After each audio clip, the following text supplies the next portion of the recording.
ada kerjaan? Masih secara umum kalau di Sekolah Murid Merdeka kita kan memang spiritnya tuh adalah kolaborasi ya. Jadi kita banyak banget kolaborasi sama komunitas, banyak sekali kolaborasi sama lembaga-lembaga pelatihan dan begitu ada kesempatan kolaborasi sama Gramedia, kita kemudian sama-sama bikin perencanaan kira-kira bisa saling menguatkannya tuh di aspek mana gitu ya. Nah, yang pertama tentu di programnya dengan Gramedia ada penerbitan, buku dan sebagainya, itu bisa jadi bagian yang amat sangat terintegrasi sama kurikulumnya Sekolah Murid Merdeka. Nah, yang kedua ya di sarana dan prasarana, karena Gramedia punya banyak sekali titik-titik di mana ada toko bukunya, tentu itu juga bisa jadi sarana dan prasarana yang sangat memadai gitu ya untuk kita juga mengadakan kegiatan belajar mengajar.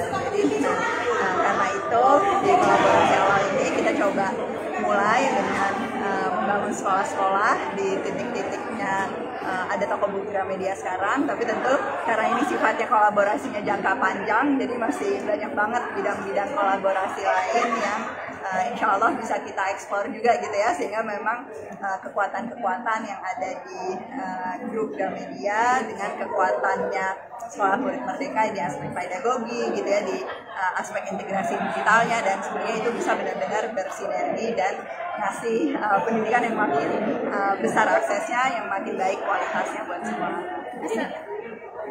SNM itu udah ada dari tahun berapa sih sebenarnya? Kita tahun keempat, jadi kita mulai di 2019. Tahun ajaran pertama kami itu di tahun ajaran 2020 ya, jadi ya. Tapi mulai buka SMM-nya, terima pendaftaran dan sebagainya itu di akhir 2019. Jadi persis sebelum pandemi ya. Terus sekarang untuk bekerja sama dengan Gramedia ini lebih untuk mengembangkan sayapnya, lebih mengembangkan ya, betul. Sebenarnya dari kolaborasi ini tuh goalsnya tuh ingin seperti apa sih, khususnya bagi anak-anaknya juga gitu? Ya, goals utamanya ngasih akses pendidikan yang lebih luas gitu ya, yang lebih terjangkau. Karena tentu kalau kami sendiri gitu tanpa kolaborasi dengan pihak yang lain, maka ya jauh lebih terbatas lah kemampuannya untuk kemudian bikin lebih banyak kelas, untuk menerima lebih banyak murid-murid yang memang butuh gitu ya untuk dapat pola pendidikan yang inovatif, yang enggak konvensional dan sebagainya. Nah, goals keduanya yang lebih penting lagi adalah bukan cuma ngasih akses tentunya, atau tetapi lebih memastikan bahwa pendidikan yang diberikan itu makin lama makin berkualitas, makin relevan. Nah, di situ juga kekuatannya Gramedia adalah ya dengan semua sumber daya yang ada, buku-buku yang sudah diterbitkan, pengalamannya dalam mengembangkan literasi dan sebagainya, itu akan sangat memperkuat kurikulumnya SMM, akan sangat bisa diintegrasikan dengan metode-metode pedagogi yang inovatif yang memang dilakukan SMM, baik yang terjadi secara offline maupun yang terjadi secara online. Sebelumnya yang di Gramedia ini ada dari jenjang apa sampai jenjang apa? Kami dari PAUD sampai SMA akan ada di semua SMM Gramedia ini, tetapi memang berapa besar kelasnya dan sebagainya itu disesuaikan gitu ya. Kalau buat sekarang sih sebagian besar murid-murid kami adanya di jenjang PAUD, jadi memang anak-anak yang lebih muda, karakteristik orang tua yang lebih muda juga gitu ya, tetapi cukup banyak juga murid-murid yang ada di jenjang akhir seperti SMA.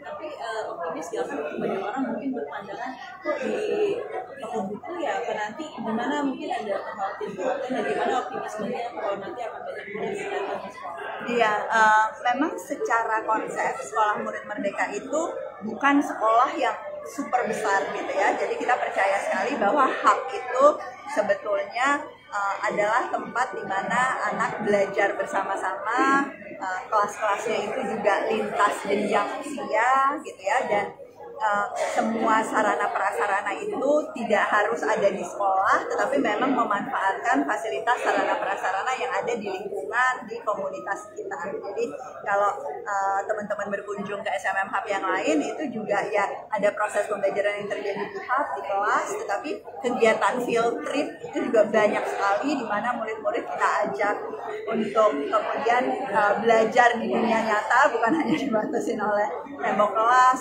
bertemu langsung dengan ahlinya, mengunjungi berbagai lokasi gitu ya, memanfaatkan fasilitas publik seperti lapangan olahraga, taman kota dan sebagainya. Jadi sejak awal memang konsep hubnya SMM itu bukan bahwa pembelajaran itu hanya terjadi di dalam ruang kelas atau di dalam sekolah, memang ya classroom without walls gitu ya kira-kira konsepnya. Nah, jadi bahwa kemudian kelas-kelasnya SMM itu ada di Gramedia itu sama sekali tidak bertentangan gitu ya dengan konsep SMM-nya. Justru kami melihatnya itu menguntungkan sebab kemudian ya perpustakaan yang luar biasa besarnya gitu ya itu jadi terjangkau buat murid-murid dalam proses pembelajarannya. Karena kalau kita bikin sekolahnya di lokasi yang lain, bisa seberapa besar sih koleksi buku gitu misalnya yang ada di perpustakaan. Kalau ini kan betul-betul anak-anak itu ibaratnya dia menyatu gitu ya dengan begitu banyak sumber ilmu pengetahuan, buku-buku yang sudah terkurasi dan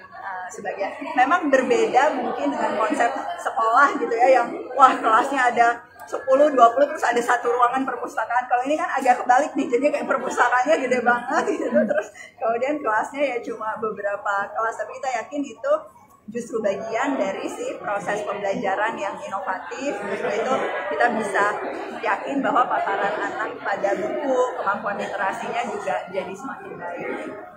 Total udah ada berapa sih Bu dari 2019 siswanya? Sekarang kita kalau murid itu sekitar 6.000-an ya, dia tersebar di berbagai hub, berbagai hub di berbagai kota. Itu di semua jenjang itu? Iya, dari PAUD sampai sudah pernah meluluskan belum sih Bu? Udah. Berapa kali? Jadi kami sejak mulai udah 3 kali meluluskan ya, berarti karena kami sejak mulai itu memang sudah langsung menerima murid-murid, ada yang melanjutkan di kelas 6 gitu ya, kelas 9 dan kelas 12. Kalau dari yang SMA itu sendiri lulusannya sudah sampai mana nih Bu? Mungkin bisa di-spill gitu. Kalau lulusan SMA-nya SMA sih tersebar ya, jadi ada yang sebagian besar kuliah dalam negeri, tapi yang kuliah di luar negeri pun ada gitu ya, karena kami juga ada hub-hub lokasi-lokasi yang bilingual, jadi memang sejak awal dikuatkan bahasa Inggrisnya gitu. Kita juga ada kerjasama sama beberapa negara untuk persiapan kuliah ke luar negeri kalau memang dia ingin mencari beasiswa, ingin mengeksplorasi karir-karir atau universitas tertentu, tapi sebagian besar itu kuliah di dalam negeri, ada yang ke perguruan tinggi negeri gitu ya, ada yang di perguruan tinggi swasta gitu. Nah, tapi memang secara umum kita melihat betul bahwa kualitas lulusan kita itu sesuai lah dengan cita-citanya, bahwa mereka punya kompetensi-kompetensi masa depan yang nggak cuma ditunjukkan pada saat mereka sekolah di SMM, tetapi sampai lulus pun gitu itu tetap gitu ya bisa mempraktekkan kompetensi-kompetensi itu di perguruan tinggi. Memang belum ada yang lulus perguruan tinggi sih ya, karena baru 3 tahun, jadi kalau masuk tuh mereka sekarang ada di tingkat-tingkat akhir. Aku sih semangat dan senang sih ngebayangin. Kalau misalkan awal mulanya gimana sih, singkatnya aja tadi biar Iya, awal mulanya sebetulnya dimulai dari cita-cita untuk membuat bentuk persekolahan alternatif yang memang kurikulumnya itu kurikulumnya inovatif dan bisa memberikan fleksibilitas kepada anak-anak, karena tujuan utamanya kita adalah melakukan personalisasi. Kami itu sadar betul bahwa masing-masing anak itu punya minat dan bakat sendiri, punya aspirasinya sendiri, punya konteks keluarga sendiri gitu ya, sehingga memang kita melihat bahwa integrasi digital, jadi menggabungkan antara pedagogi dan teknologi, itu memang cara yang akan sangat efektif untuk membuat ya guru bisa mengajar lebih baik, tetapi juga murid-murid bisa belajar lebih baik, dan orang tua juga bisa terlibat dengan lebih baik gitu. Nah, ini yang eksperimentasi yang dilakukan Sekolah Murid Merdeka. Di awal pada saat kita mulai itu pandemi, jadi full online gitu ya, semua sekolah juga online pada saat itu.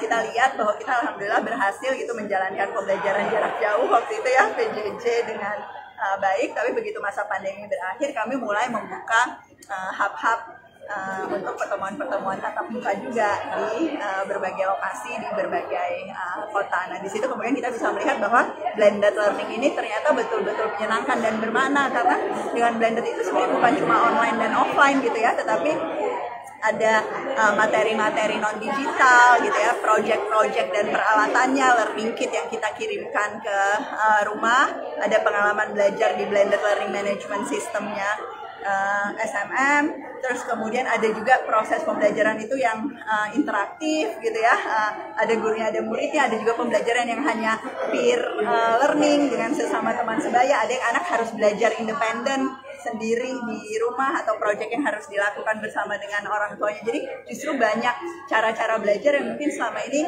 tidak tereksplorasi kalau kita cuma sekedar misalnya ya datang ke sekolah terus dengerin dari guru gitu ya, dan semuanya itu teacher center.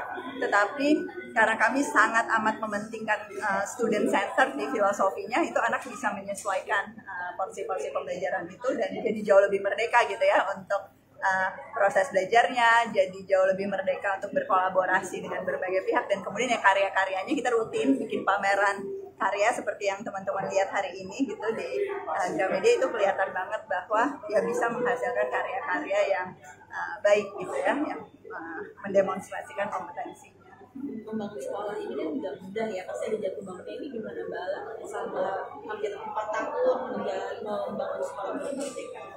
Menantang sih, aku tapi punya pengalaman membangun sekolah lain ya sebelumnya gitu. Jadi beda ya? Betul, beda karena unsur blendednya itu jadi pengalaman dan pembelajaran baru sih. Karena kalau biasanya mungkin di sekolah itu yang paling banyak gurunya gitu ya, di sini gurunya banyak gitu ya, karena muridnya alhamdulillah juga berkembang, tapi tim teknologinya, tim produknya itu juga jumlahnya banyak, karena kita memang ingin menggabungkan antara ya keahlian kita di pedagogi dengan kekuatan teknologi. Nah buat aku yang latar belakangnya itu pendidikan kan, latar belakangnya bukan teknologi, itu juga jadi pengalaman kolaborasi dan pengalaman belajar yang luar biasa.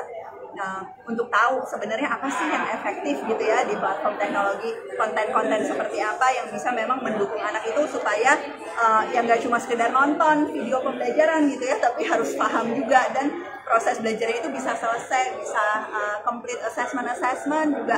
Nggak semuanya offline, ada assessment yang harus kita bikin secara digital gitu ya, metode-metode evaluasi itu tentu aku belajar banyak di situ, karena sebelumnya juga belum pernah mengerjakan itu walaupun sudah mendirikan sekolah gitu. Dan aku lihat juga betapa orang tua murid pun di SMM juga belajar gitu ya, mungkin sebelumnya banyak yang kayak masih gaptek gitu kan, atau mungkin ragu-ragu apakah benar kalau belajar online tuh bisa masuk gitu ya, bisa kompetensinya ini. Nah tapi kemudian ya orang tua yang inovatif, nyari sekolah yang inovatif, kemudian membuktikan gitu ya bahwa tingkat keterlibatan anaknya tinggi, orang tuanya jadi lebih tahu apa yang akan dipelajari anak, yang sudah dipelajari dan sebagainya. Terus ya terlihat lagi-lagi dari kompetensinya yang didemonstrasikan di pertemuan-pertemuan, pada saat evaluasi, pada saat pameran karya.